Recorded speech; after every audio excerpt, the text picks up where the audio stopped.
Hey guys, so what I'm going to do is each week I'm going to post one instructional video that corresponds with the lesson for that week. It's going to be a link to YouTube, and I'm going to actually show how I'm working these questions out. So you can refer back to this lesson as often as you would like, as many times as you would like, and just let me know if you have any extra questions after you watch it, okay? So what we're learning this week would be exponents and perfect squares. All right, so let's start with an exponent. You've probably seen an exponent before, you just didn't know the name for it. What an exponent is would be that small number that we see in the corner. Let me zoom in so you can see it a little bit better. So this small number up there is the exponent.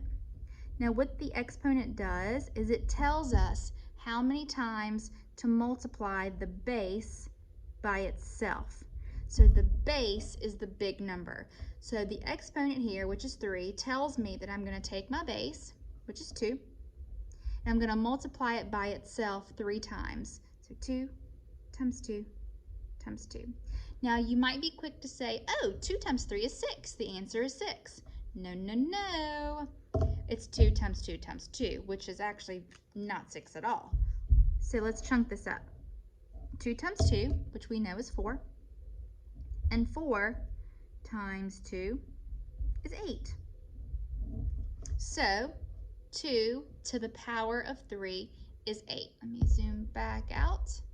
Now we can call this guy right here several things. We can call him 2 to the power of 3, 2 to the third power, or because in this example our exponent is a 3, we can say 2 cubed. Whenever you see a 3, you can call him cubed, okay?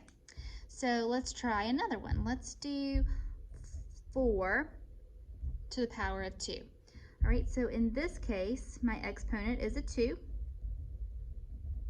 and my base, or my big number, base big, BB, is a 4. So I'm going to take my 4 and multiply it by himself twice, which is just 4 times 4. And what is 4 times 4? 16. So we can call this 4 to the power of 2, 4 to the second power, or because the exponent is a 2, we can say 4 squared. The 2 and the 3 are the only ones with other little nicknames. So like the 3, his nickname is cubed, and the 2, his nickname is squared. Every other number is just regular old saying his name, okay? So like for example, we would have 5 to the 4th power, or 6 to the power of 8, or 9 to the 1st power, or 15 to the 6th power. The 2 and the 3 are the only exponents with nicknames, okay? So that's an exponent. Now we can use our calculator for this, and let me show you how. If you have a handheld calculator that looks like this, I'm going to show you. If you do not, I will post a link to the online calculator and show you how to use that one as well. So let me zoom in on this. On your calculator, you have this button. This tells us that we're working with exponents. So let's say our question is, let me come over here. We're going to do 5 to the 6th power. So I'm going to use my calculator, make sure it's cleared, hit 5. Then you're going to hit your exponent button. This lets your calculator know that the next button you push is the exponent, which is a 6, equals, ooh, large number, huh? 15,625. So 5 to the power of 6 is 15,625. You can use your calculator for this. I would hate it if you had to multiply by hand 5 times 5 times 5 times 5 times 5 times 5, but I guess you could if you wanted. Just make sure that you're being extra careful if you multiply 5 individually on your calculator. So 5 to the power of 6 is really 5 times 5 times 5 times 5 times 5 times 5. See, it's 6 different times. So 1, 2, 3, 4, 5, 6. So you could type that in. 5 times 5 times 5 times 5 times 5 times 5 equals, and you get the same answer. Okay, so let's clear that. All right, now let's take a look at perfect squares. So what do you know about a perfect square? You know that each measurement on the side is the same. So let's try 2 centimeters, 2 centimeters, 2 centimeters, and 2 centimeters. This is a perfect square because all measurements are the same. Now let's go ahead and divide him up. So we have 1 centimeter, 2, 1, 2, 1, 2, 1, 2. How many cubes make up this entire square? 4, right? That 4 is a perfect square. 4 cubes make a perfect square. Now the way that I know that is because 2 squared gives you a perfect square. Because what is 2 times 2? 4. So 4 is a perfect square. Let's keep going with our perfect squares. 9 I know is a perfect square. How do I know that?